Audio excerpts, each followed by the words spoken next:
Today, I want to walk you through something that I wish I had access to when I first started to take car photography seriously. Last year, back in September, I had an awesome shoot with an R32 Skyline and an S13 Silvia, and just a quick shout out to Matt and Naomi if they're watching. It was at night and it was pretty limited lighting, which most people find obviously challenging, and of course it is. The location was my choice, and I could have chosen somewhere with more light, but I wanted somewhere that was specific like this because I wanted to lean into the more grunge, underground, early 2000s vibe.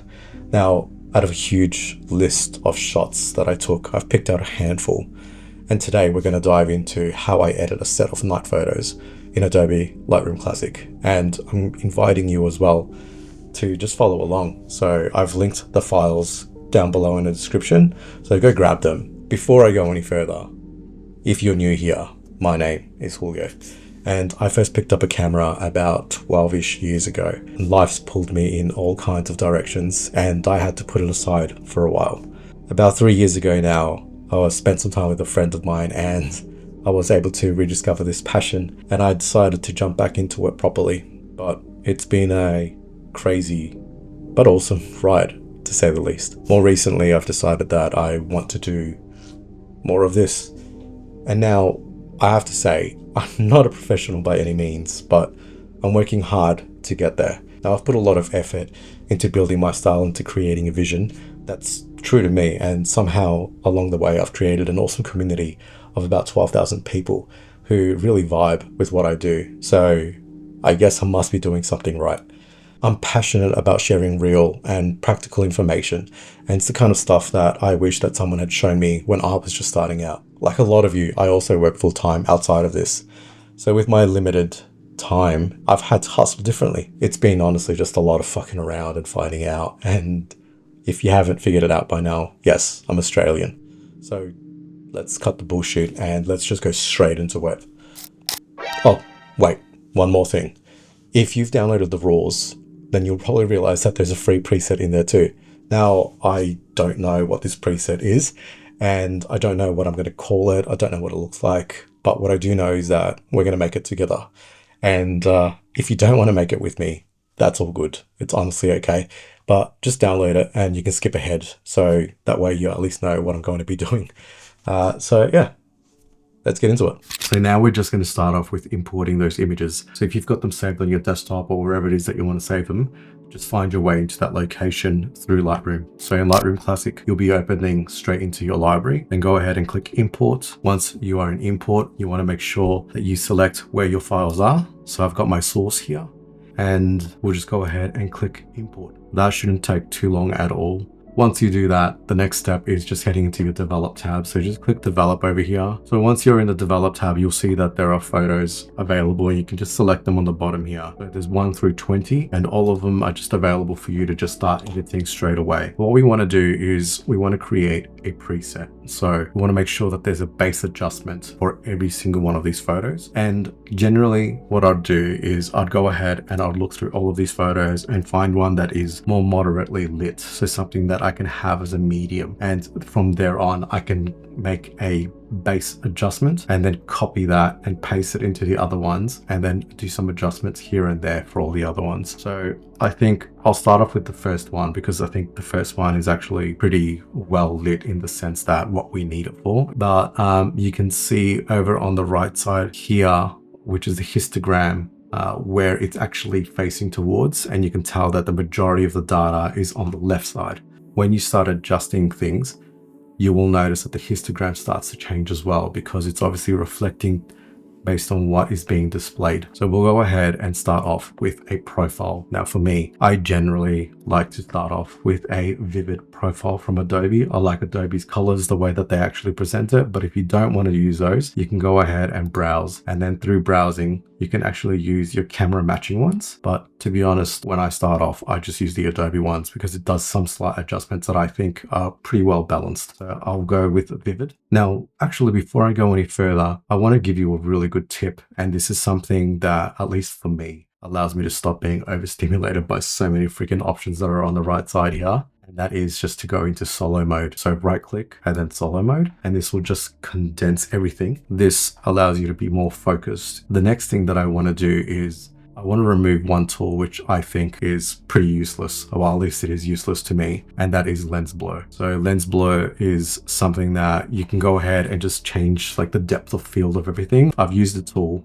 and I did not like it at all because it actually misses out some details and it blurs out things that shouldn't really be blurred out. If you look really finely into images, it stands out quite a lot. At least it does to me. So I don't want it to be in my toolkit there into that section. So I go ahead and I just right click, customize your develop panel, and just go down to lens blur, untick it and save. And it completely removes it from that section there. Now, enough talking about this stuff, and let's just start with the adjustments. I'm going to go down in order by every single one of them. And by the end, when we get to calibration, you'll see how it all comes together. Now, as I said, I've set it up to Adobe Vivid. We'll leave it at that. The white balance, I think it's unfair for me to change the white balance on the image. I think that you've already gone through all the hassle to take into consideration the lighting and to take into consideration what kind of colors you already want in your photo. So you might already be wanting to take it a little bit warmer or a little bit cooler. So I usually leave that as is, and then we just do all the adjustments around it. And then if you want to, afterwards, you can go ahead and change the temperature yourself, which I do as well in my own images, but I don't do it as a preset. So we'll leave that as is, as well as tint. I usually don't touch that either. We'll start off with shadows. I always like to bring up the shadows when it's a nighttime photo because I want to make sure what kind of dynamic range I've actually been able to save from this image. So we'll start off with that. We'll leave it at 89 here at this point in time. Next, we want to balance that out with a little bit of contrast. So let's bring some contrast back in and darken some things up. And we'll bring just a little bit of the exposure to bring up the mid-tones around there. You can see that the highlights are blown up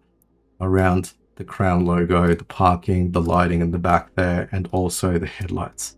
So I want to reduce a little bit of the highlights just to make sure. Now you can see that it's readable, and we'll go ahead and just double check the lights in the car. Everything else seems to be pretty good. So I think -60 on highlights seems pretty good there. Whites, we'll just touch it just a little bit just to see what it does. And I'll leave it at 40 because I think actually that's brought out the lighting just a little bit more in a very nice, subtle way. Blacks, again, it just depends on what it is that you're after. So I'm going to bring up the blacks to just bring up just a little bit of fade in there from the black sections, and we'll leave that. Now in presence, let's touch a little bit of clarity. So if you can see here, I've already got a little bit of a bloom going on because I use a quarter mist filter on my camera, and that just makes it a little bit more cinematic. Now, it's not for everyone, but I do enjoy it, at least at this point in time. I might get sick of it at some point. So I'm going to just emphasize on that a little bit more. Now I'm going to reduce the clarity, which makes it just a little bit blurrier, and you can see the difference that it's just popping up there, and it's just subtle. Now dehazing, I don't really like the haze that it adds. As you can see, it just gets a little bit too crazy when you do that. It's a good tool, don't get me wrong, but it just depends on the image and it depends on the lighting. I personally won't use it this time around. All right, so the next part of this will be vibrance and saturation. I personally don't like touching these at this point in time. I will get back to these if I feel like there is a need, but for now we'll just leave vibrance and saturation alone. So now we'll head over into tone curve. And the other thing for you to take note of is over here on the left side, you've got the eyes. Now these eyes actually mean that there's adjustments that I made on that panel, and that's good for you to be able to see what you're actually using at this point in time. So we'll just do a couple of adjustments on here. So you've got the blacks, you've got shadows, you've got your mid-tones or your exposure in the middle, and then you've got your highlights and your whites. So we'll do some adjustments based on those. So I want to bring it up just to give a bit of fade there. Now I know it looks washed out, but we'll balance that out by bringing down the actual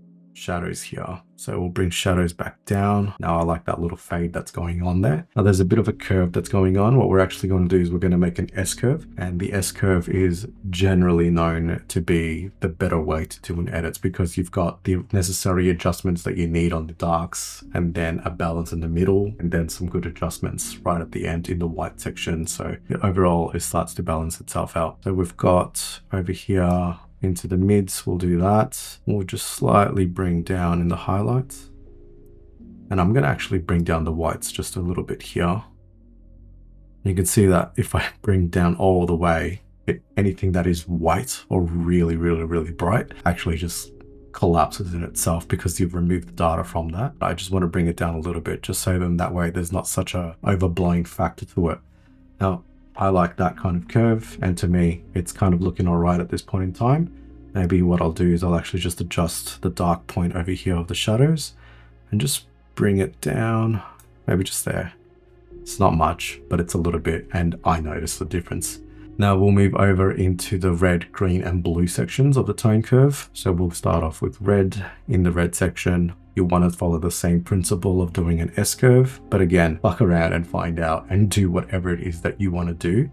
And you'll eventually find a style that you really enjoy. So what we'll do is we'll bring up the red as well, balance it back out in the shadows. And again, like I said, I'm going for a bit of an underground style.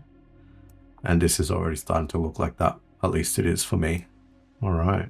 Now, I want to replicate this S-curve into all three. So what I'll do is I'll right click in here. I'll copy the channel settings, and then I'll go to the green. I'll paste it, and then I'll go to blue. Now, it has all pretty much neutralized just a little bit. Now, the thing is that you want to keep a balance. That's the reason why that I've pasted the S-curve into all of them being the exact same. Now, this is the point where you gain the control again because everything is now at a base level. We'll go ahead and create a little bit of an adjustment. I think I want more of the shadows to be a little bit greener.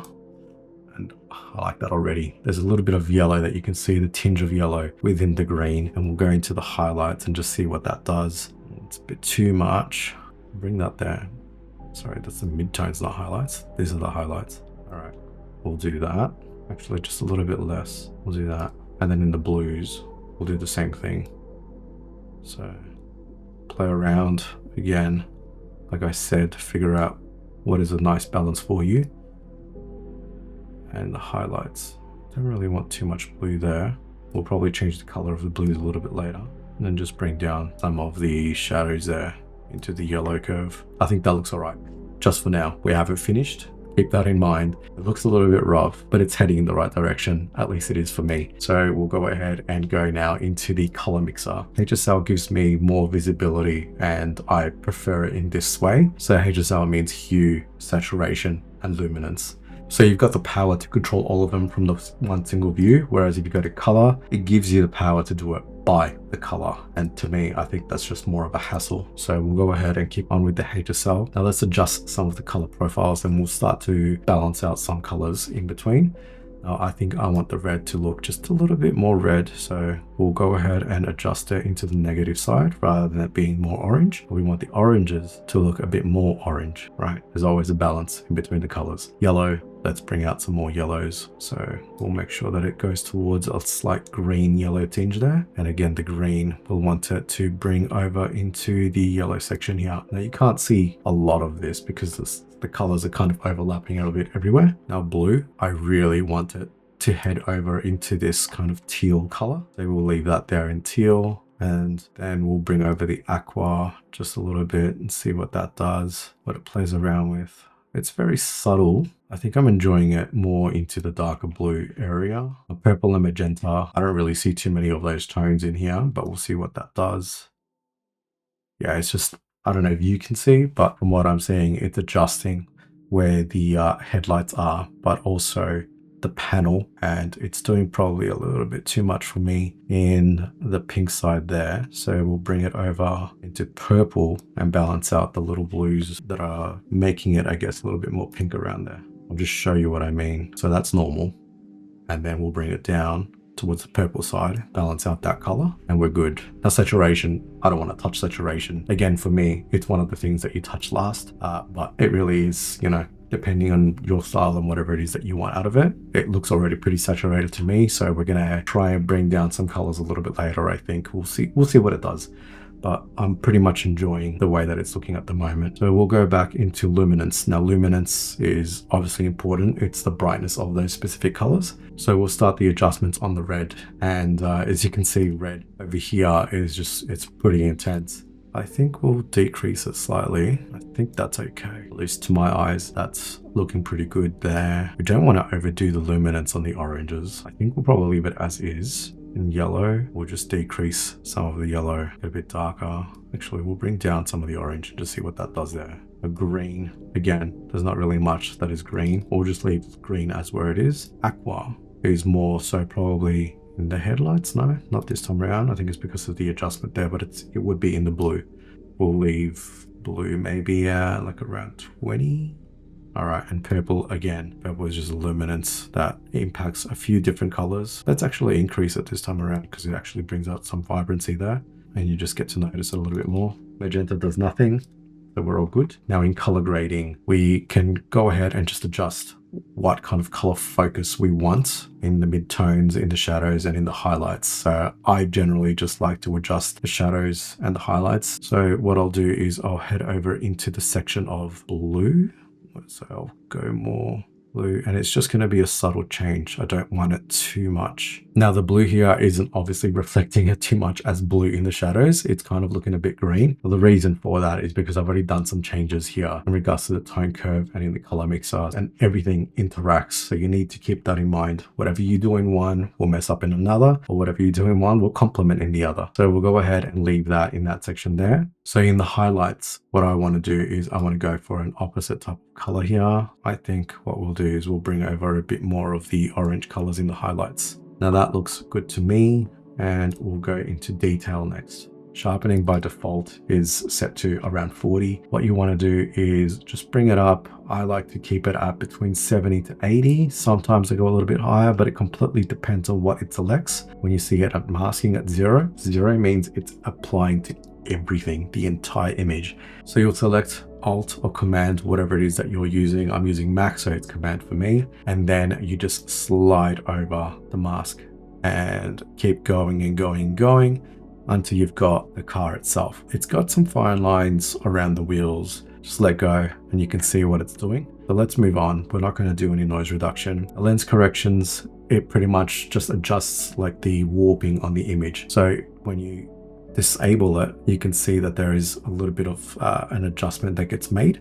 So it makes it a little bit brighter, and that's because it's adjusting the vignetting on the outside, and also it's adjusting the warp on the image. I would advise for you to use it, but you don't have to. The other thing in lens corrections that is really important is if you have a lens that isn't of high quality and unfortunately creates a little bit of fringing. Fringing would generally occur of like a purple or a green color, which you can see are the two primary ones here.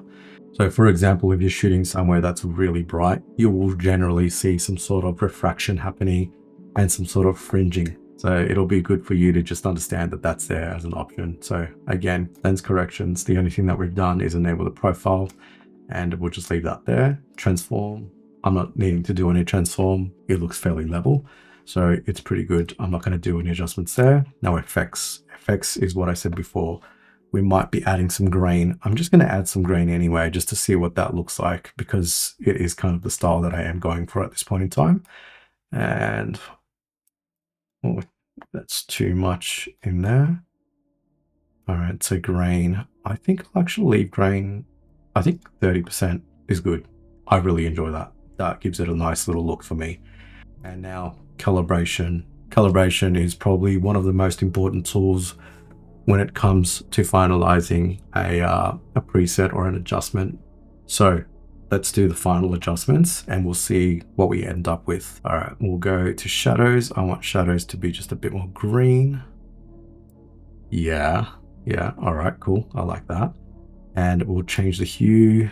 Maybe I don't want it to be too orange. I'll probably leave it at about that. So what is it? I'll put it at +10. I don't want the saturation to be too crazy as well. I want it to look a little bit faded. So let's go ahead and bring that saturation down, and we'll adjust the greens. So we'll balance green back out just a little bit more, and we'll go towards the positive side of the green. And that brings out some balance into the reds. And then blue is where you'll see a lot of changes happen. I'm going to go ahead and bring down blue. Yeah, nice. I really like that. So here's another tip. The other thing is that what I told you before on the left side, you can see what is currently active in regards to the developers tab. Now, if you actually click it, you can see that it does like a line through it. So that means that it's not visible at this point in time. But as soon as you let go, it becomes visible again. Now you can see the adjustments that I've done. So this is now, which is the after.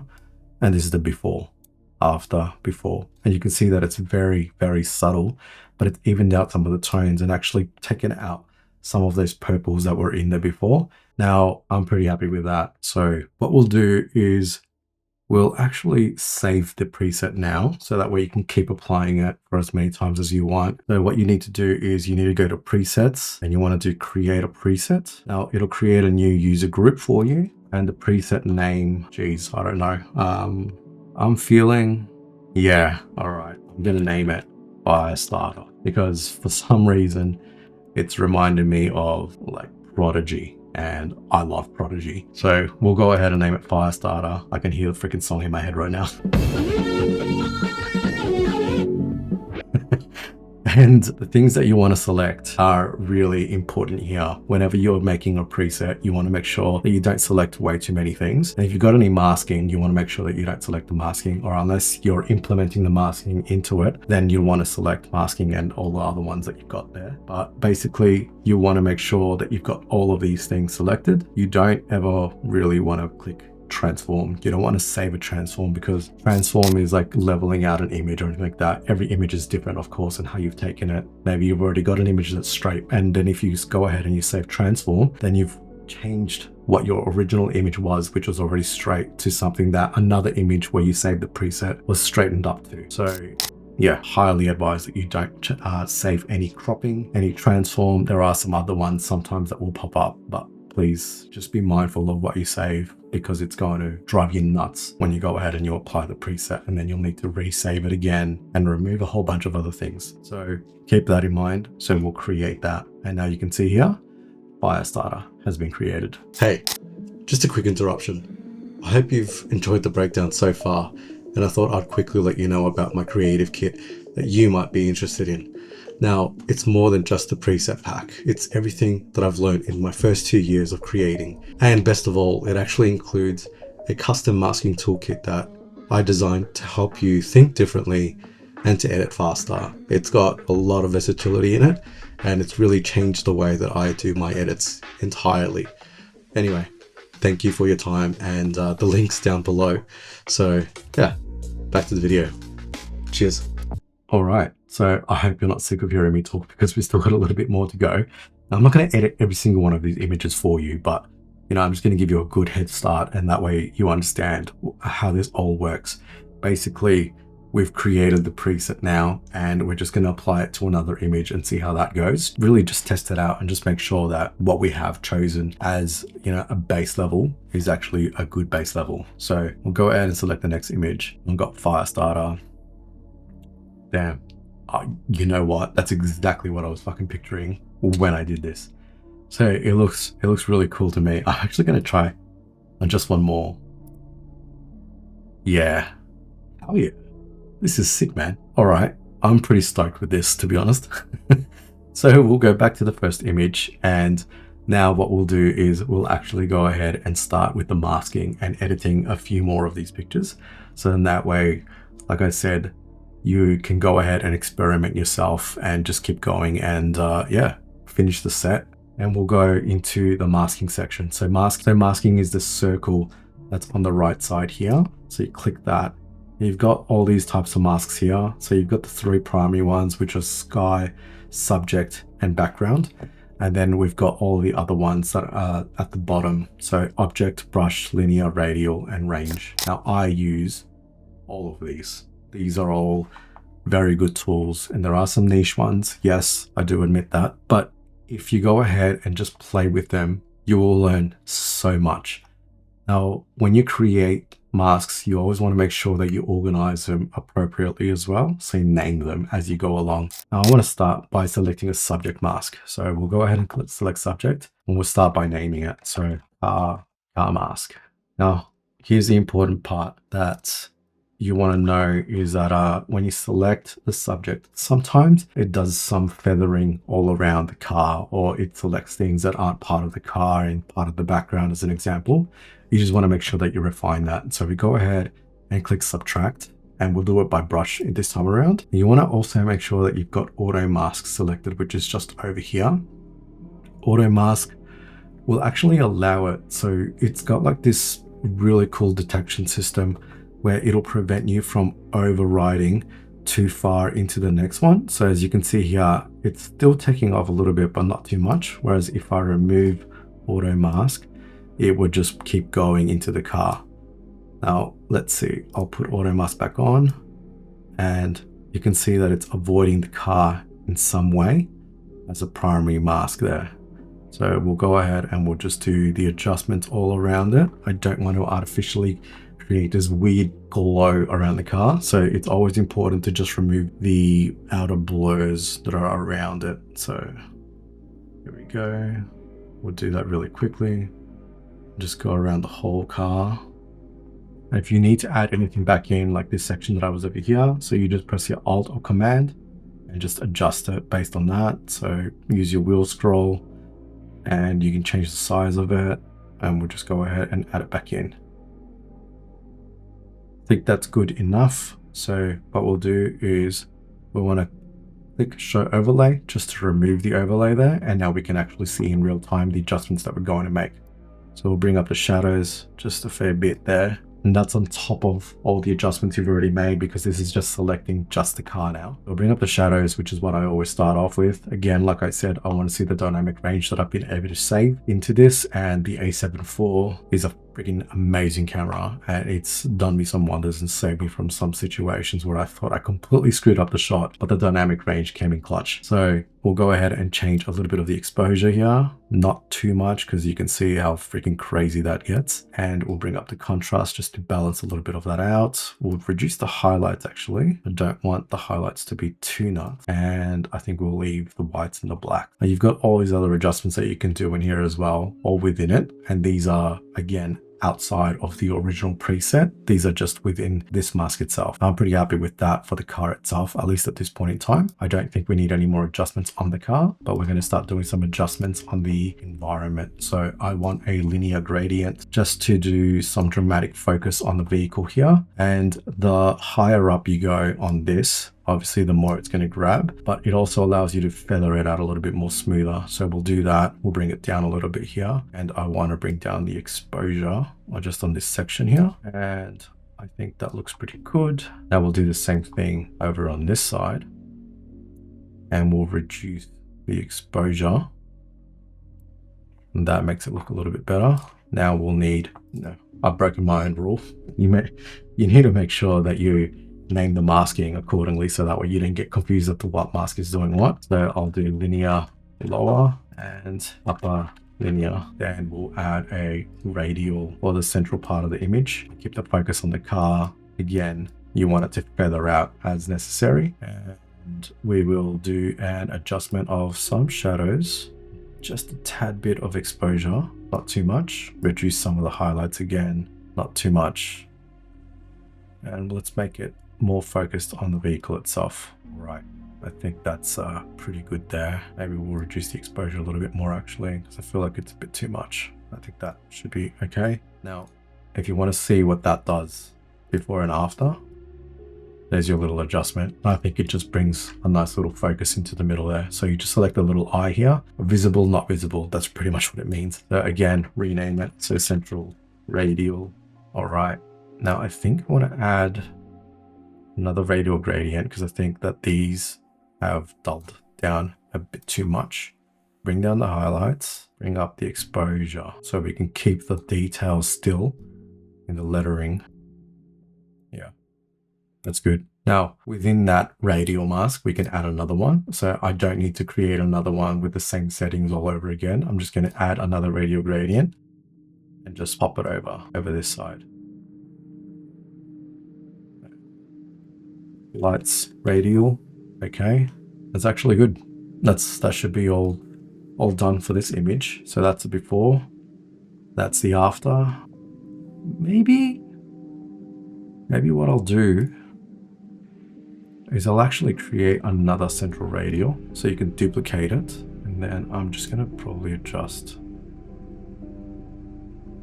Yeah, so I've adjusted the exposure a little bit more, and then what I'm going to do in this one more specifically is just try and see if I can remove the background. Maybe not that much, before and after in regards to the background.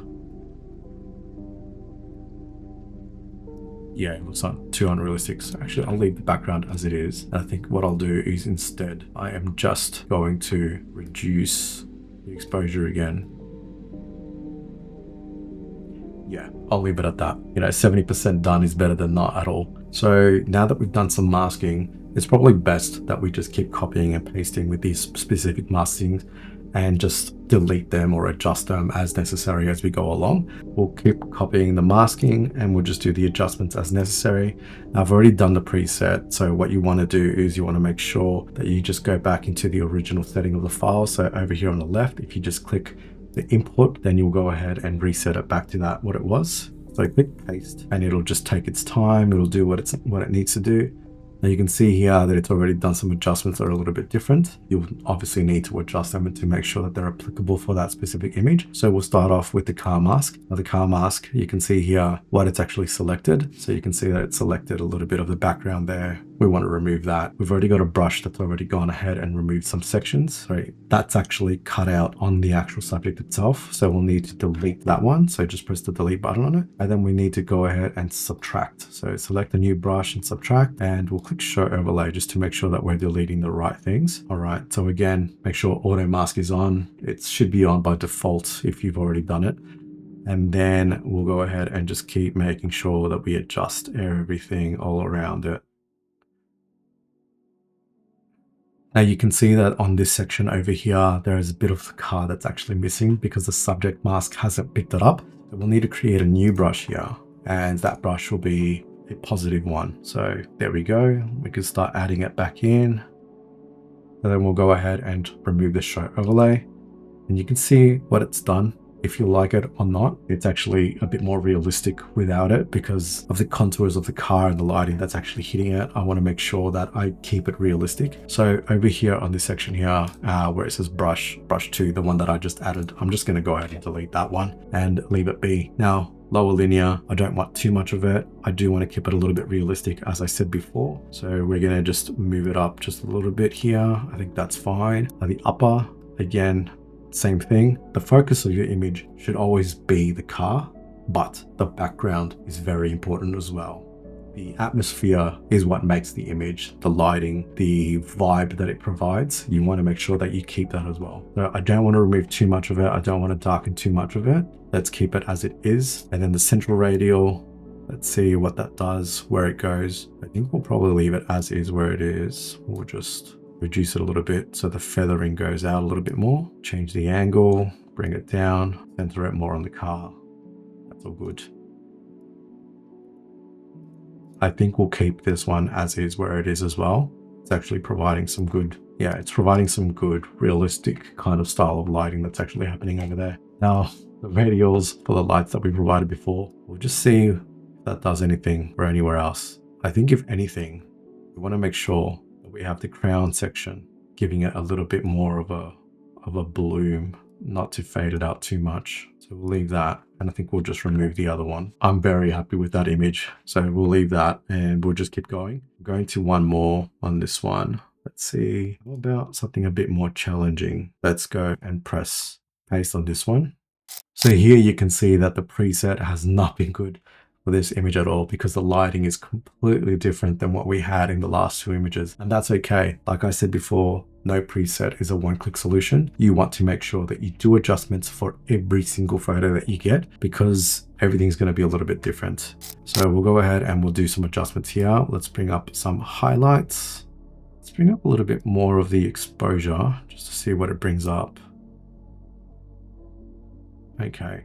I think that's okay in that sense. Okay, so what I'm going to do is I'm going to go into calibration because I'm thinking that bit of blue will probably be the adjustment that I need to do just to balance these colors out a little bit more. So I'm going to bring it down and just see what it does. And yeah, I like that actually. I think there's just too much noise coming over from the top there. Let's figure out what's going on there. Maybe these radial, those can go. Car mask, let's have a look. What's this doing? Yep, that can go. All right, so subject, what's it selecting? It's only pretty much selecting. Oh, well, yeah, I guess like if realistically, this lighting isn't really that important. It's already got bloom and a blowout from that corner there. And I think that's just part of the style. That's exactly what I was actually going for when I took this image. I just wanted to show a bit of contrast in regards to it, the shadows and the light. And then we'll just leave that as is, to be honest. We'll go to linear. What does this do in here? Probably take too much off. Let's decrease the size of it. Shit, let's bring it up. All right, now let's decrease the size of it. So there's less to do with that. All right, I think that's okay. It's probably too much exposure. Yeah, all right. Bring down the exposure back on the car mask. All right, we'll go to the upper linear. Whoop, my bad. All right, let's undo that and we'll go back that way. All right, I think I'm just gonna reduce some more. Yeah, so that takes away the noise that was happening over here. All right, so radial filter, again, let's do some adjustments. All right, that's looking all right there. And the radial copy, again, I think that's pretty cool. All right, so if you want to compare the images that we've done now, you'll want to go ahead and select, oh, I think it might be Control on Windows, but over on Mac, it's the Command button. So you want to select the image that you've already got, the other two images that you've edited, and then you want to just press the N button. The N button will show you the consistency of the photos that you're actually still going through. And you want to make sure that the photos are very, very close to each other in regards to the sense of style that you're going for. And so far from what I'm seeing, everything keeps the right tones, and I'm really, really enjoying this set so far. Now we'll go ahead and we'll move over into the white car. So the white S13 that's over here, and we'll go over into develop again. Let's see, I think I want to fuck around with this photo. All right, let's paste. Ooh, yeah, man. All right, again, there's the blowouts on the corner there because of the lighting, and I think it's probably just because we brought up way too much shadows in this type of image. So let's bring the shadows down a bit. And now this is adjusting the actual preset itself. So let's bring shadows down. Yeah.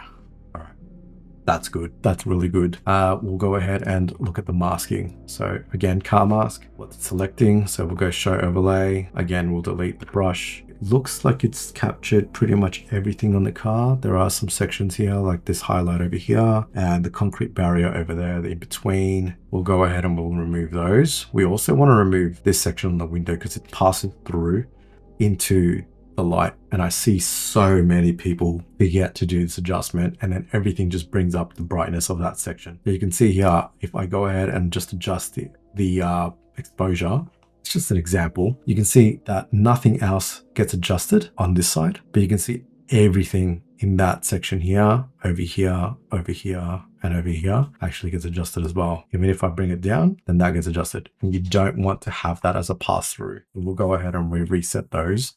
And let's do some removals. So we'll go ahead and we'll do some object removal, and we'll just see if we can get rid of those sections. All right. Now you can see if you do an adjustment, saves your ass. There we go. All right, let's go back in and finish off with another brush. Let's go to the overlay and let's just do some cleanup around the edges. Make sure you're not getting any of the little fluffs around. Right, and that's good. I'm happy with that. All right, so remove show overlay again. This image actually looks pretty cool. I really dig this. I'm gonna just do a couple more changes again. Adjust the upper linear. Didn't really do anything there, to be honest. I think that was actually pretty good where it was. I think all of these masks are pretty good where they are. The only thing I would remove are the light radials. And I think what we'll do is we'll just change the color of the car a little bit because it's a bit too yellow. Got a bit of a green vibe to it as well. It's obviously clearly a freaking white car. Let's go ahead and let's do a duplicate of the car mask because we've already done the adjustments there. And I want to make sure that over here, all of these adjusters are actually reset. So just click reset on this side.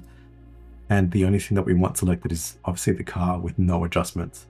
I want to then go to do something called an intersect. So the intersecting of things is like bringing two filters together and making sure that they work So I want to select a color range, and the color range will be more so of what's on the car itself. And then we go ahead and just change a little bit of the saturation here. So bring it down, and we'll bring some whites up, maybe change a little bit of the tone. Actually, that's probably a bit too pink in that. Change just a little bit of the hue, just so it can actually look a little bit different and be more aligned in regards to the actual color of the car. So I think that looks pretty good, if I'm honest. That's the before, that's the after. Of course, you still want the preset to take effect, and there is going to be an adjustment of the color in the car, but you don't want it to completely change what the car looks like. We'll just press Y. Sorry, that's my bad. I didn't explain how I got into that. So you just press Y, and it does this comparison view, and then you press Shift and Y, and it does it in this other way as well. So it's pretty good. So that's looking pretty good. And the last thing that I really want to do is I want to remove the tripod, which stupid me has left the tripod in the freaking image. So go ahead and just select the removal tool. So I want to do remove, and then I want to use generative AI. Generative AI will just give you a pretty good result. Disclaimer though, it does do it at a lower pixel rate, so it can be noticeable if someone's peeping at the image a little bit too much. So we'll go ahead and just remove it there. So you can see here, yes, it does actually create a bit of a difference in regards to the pixelations here. So you can see that the grain has then been removed. So yeah, the image itself to me looks pretty good. Now I'm going to bring through the new mask. I'm just going to copy that over. I'm going to keep going from this point onwards into the white car. So this next one, I'm just going to paste it straight into that and see what it does. And yeah, that looks good to me. I think the adjustments here are just pretty much all the objects that we don't need. We're just going to remove those. The color range is all good. And again, let's see, what is this doing? Brush is doing nothing. Neither are the objects, because the objects aren't even there anymore. All right, I think that's fine. Now, I do think though, we go into overlay and remove all that. We just bump up the exposure just a little bit more. Maybe even bring up the shadows just a little bit more. I think that's good. And we're going to adjust the upper linear, bring down some exposure, bring down some shadows, give it a bit more of that darkness in there. Do the same thing from the bottom, not too much though. All right. And again, we want to make sure that we select those two images, press N. All right, and I think that's actually okay. I'll just double check with the other images and we'll see how that goes. So let's select all of the other ones that we've edited. So yeah, I think this is pretty consistent throughout the entire image. There's enough of the relevant tones that are reflected in the entirety of the set, and I'm pretty happy with it. I honestly didn't expect to create a preset that was this good to begin with. This is even better than what I thought it would have been, to be honest, and I'll probably be adding this to my personal set of presets there just to fuck around with. So yeah, I think that this has been a pretty cool thing. I've been wanting to do something like this for a very long time, and I finally pulled the finger out of my ass and actually go ahead and did this. So I hope you guys really enjoyed it. If you want more of this, stick around, subscribe, and I promise you there's going to be a hell of a lot more in regards to this kind of things where I do tutorials and stuff like that. In a couple of days time, I'll be dropping the second set of these videos where I've gone through and I've edited all of these images with this preset, and we're going to compile a carousel of 10 slides, and I'll show you how I do that, and I'll also provide you a free Photoshop template, so then that way you can go ahead and mess around with it as well. Awesome. Peace.